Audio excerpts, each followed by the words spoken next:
At 8,000 meters, your brain begins to swell, your muscles waste away, and every step hastens your own decline. Yet climbers are still lining up in record numbers to enter this place. More than 300 people have died here, and almost 4 in 10 never make it back from these heights. Why, after a century of warnings, does the world's most dangerous zone keep claiming new victims? What drives ordinary people and legends to cross a line where survival has a time limit?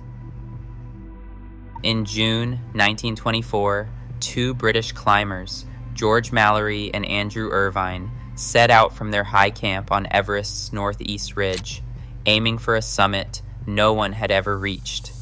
The equipment they carried was little more than tweed jackets and hobnail boots, with no radios and no supplemental oxygen reliable enough for the task. As clouds gathered over the world's highest slopes, the pair vanished into the mist, last glimpse just below the summit before the mountain swallowed them whole. Their disappearance stunned the climbing world and left a question that still lingers. Did they stand on the top, or did the mountain defeat them within sight of their goal? For days, search parties scanned the slopes, but found only an ice axe, no sign of life, no bodies to bring home. The risks were uncharted, the dangers invisible until it was too late. In an era before the term death zone even existed, Mallory and Irvine's story exposed the reality that above a certain height, luck and endurance offer no guarantees. Their loss would haunt Everest for decades, a silent warning that in this place, ambition alone cannot keep a climber alive. The phrase death zone did not come from legend or folklore. In 1952, Swiss physician and expedition leader Edouard Wijs-Dunant stood with his team high on Everest's flanks and named this invisible boundary, the point above which the body cannot adapt and can only survive. A year later, in the Journal of the Swiss Foundation for Alpine Research, he described the Todè Zone, a band of altitude starting around 7,800 meters and stretching beyond 8,600 meters, where recuperation is impossible and survival is the only term suitable for describing the behavior of a man in that mortal zone. By the time Edmund Hillary and Tenzing Norgay reached Everest's summit in 1953, the dangers Wijs-Dunant outlined had become reality. Their ascent, powered by supplemental oxygen and careful planning, proved that the summit could be reached, but only by acknowledging the limits science had defined. In the decades that followed, climbers like Babuchiri Sherpa pushed those boundaries, spending 21 hours on Everest's summit without bottled oxygen, a feat that remains unmatched. Yet even these achievements did not erase the warning Wijs-Dunant had issued. Above 8,000 meters, every minute is borrowed time. The death zone is not a test of willpower or strength alone.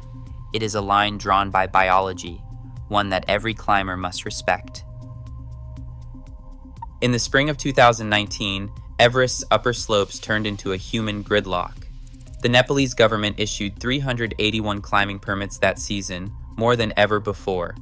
As storms closed most of May, nearly every team waited for the same narrow window to make a summit attempt.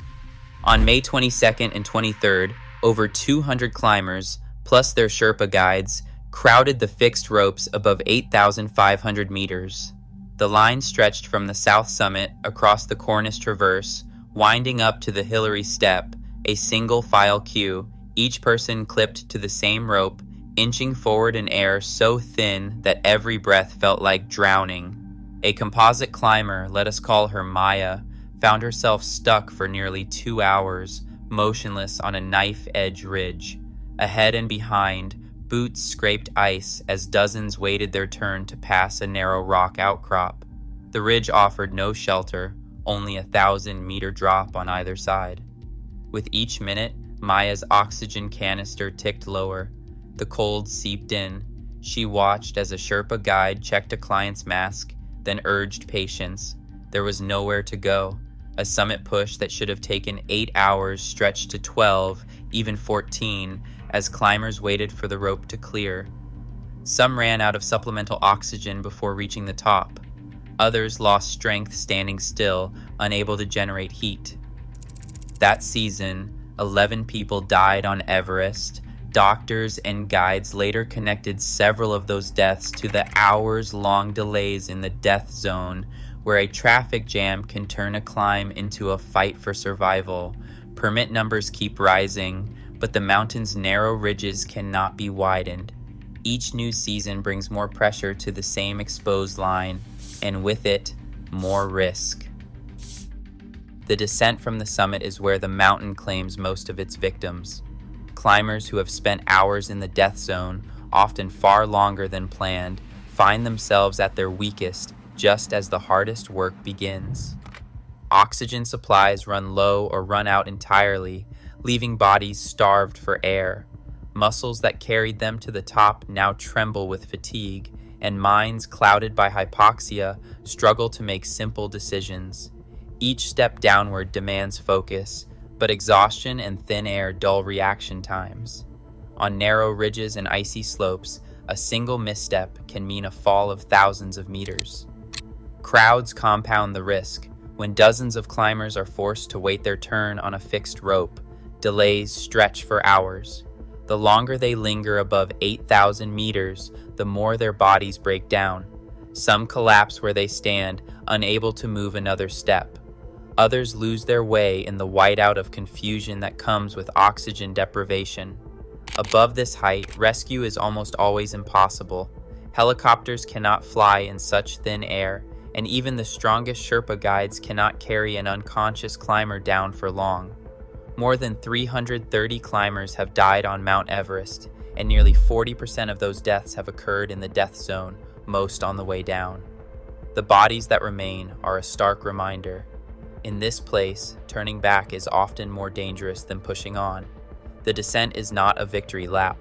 It is a final, deadly test that few ever forget, and some never survive. Above 8,000 meters, the air holds just 30 to 33% of the oxygen found at sea level.